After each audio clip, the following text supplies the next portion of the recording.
مسند احمد میں حضرت ابو ہریرہ رضی اللہ تعالیٰ عنہ سے روایت ہے، فرماتے ہیں کہ ایک دفعہ ہم نبی کریم صلی اللہ علیہ وسلم کی مجلس میں بیٹھے ہوئے تھے۔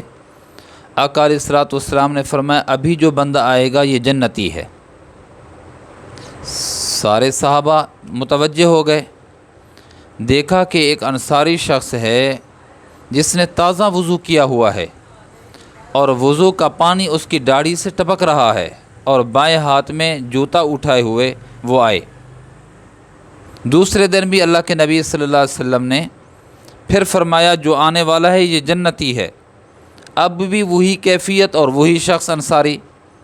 تیسرے دن بھی اللہ کے نبی صلی اللہ علیہ وسلم نے فرمایا جو آئے گا یہ جنتی ہے۔ اب بھی وہی انصاری شخص تھا اور اسی کیفیت کے ساتھ آیا، نبی علیہ الصلوۃ والسلام کی مجلس میں بیٹھا۔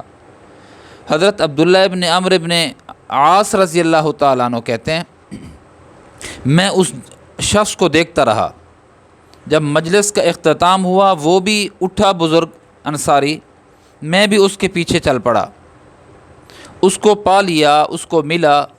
میں نے کہا کہ میں مسافر آدمی ہوں، میرا گھر کے اندر کچھ معاملہ ہو گیا ہے ایسا کہ میں وہاں نہیں جانا چاہتا، میں آپ کے ہاں رہنا چاہتا ہوں، آپ مجھے اپنے ساتھ رکھیں، میرے معاملات درست ہو جائیں گے میں چلا جاؤں گا۔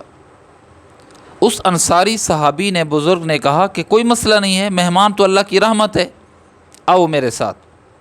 فرماتے ہیں کہ یہ عبداللہ کہتے ہیں، عبداللہ ابن عمرو ابن عاص کہتے ہیں کہ میں 3 راتیں اس بزرگ کے پاس رہا اور جائزہ لیتا رہا کہ کون سا عمل ہے کہ جس کی وجہ سے اللہ کے محبوب صلی اللہ علیہ وسلم نے اس کو جنتی ہونے کی بشارت دی ہے، وہ عمل میں بھی کروں تاکہ جنتیوں میں بھی شمار ہو جاؤں۔ عبداللہ کا بیان یہ ہے، حضرت عبداللہ ابن عمرو ابن عاص رضی اللہ عنہ کا بیان یہ ہے، فرماتے ہیں کہ کوئی خاص عمل مجھے نہیں نظر آیا کہ تہجد میں لمبی لمبی رکعتیں پڑھنے والے ہوں۔ ہاں یہ تھا کہ رات کو جب بیداری ہو جاتی تھی یہ اللہ کا ذکر کرتے تھے، استغفار کرتے تھے اور صبح اٹھ کھڑے ہوتے تھے، نماز با جماعت پڑھ لیتے تھے۔ میں بھی ایسا کرتا، وہ بھی ایسا کرتے۔ 3 راتیں مکمل جب ہو گئیں تو رات گزرنے کے بعد، نماز پڑھنے کے بعد میں نے اس انصاری بزرگ سے کہا کہ حضرت میں کوئی خاص لڑائی جھگڑا کر کے نہیں آیا تھا، ایک بات تھی جس کی وجہ سے میں آپ کی خدمت میں رہا، وہ یہ تھا کہ نبی علیہ الصلوۃ والسلام نے 3 دفعہ 3 روز آپ کے آنے سے پہلے آپ کے جنتی ہونے کی ہمیں بشارت دی اپنے صحابہ کو کہ یہ آدمی جو آئے گا یہ جنتی ہے۔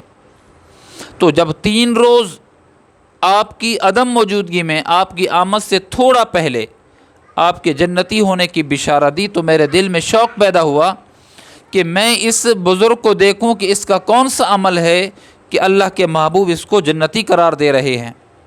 لیکن میں نے آپ کو کوئی ایسا عمل نہیں دیکھا، نمایاں عمل، کوئی خاص عمل، کوئی منفرد عمل، کوئی لمبا چوڑا عمل کہ جس کی بابت مجھے معلوم ہو کہ اس عمل کی وجہ سے اللہ کے نبی نے جنتی ہونے کی بشارت دی ہے۔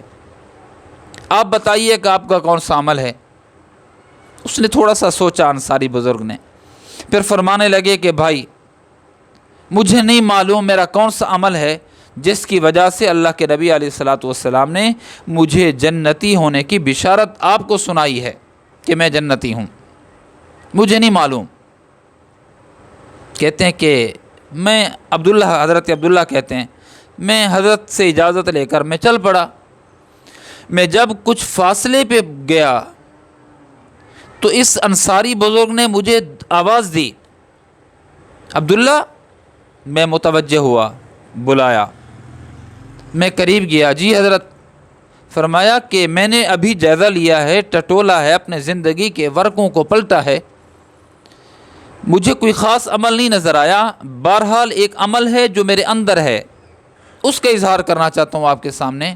وہ یہ ہے کہ میرے دل میں کسی مسلمان کا کینہ نہیں ہے، میرے دل کے اندر کسی مسلمان کا حسد نہیں ہے، میرے دل کے اندر کسی مسلمان کا بغض نہیں ہے، میرے دل کے اندر کسی مسلمان کا حسد نہیں ہے، میرے دل میں کبھی یہ خیال نہیں آیا کہ کسی مسلمان کو میں ایذا اور تکلیف پہنچاؤں۔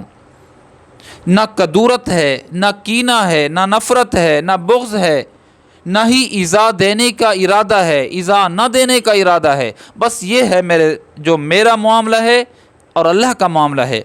حضرت عبداللہ فرماتے ہیں میں نے عرض کیا بزرگوں، حضرت آپ کا یہی عمل تو ہے کہ جس نے آپ کو جنتی اللہ کے نبی صلی اللہ علیہ وسلم کی زبان سے قرار دے دیا گیا۔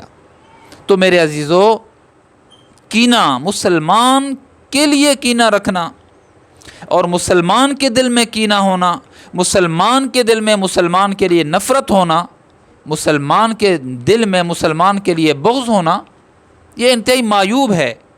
آج ہم مسلمان تو کہلاتے ہیں، دل صاف نہیں ہے، دل کا قبلہ درست نہیں ہے۔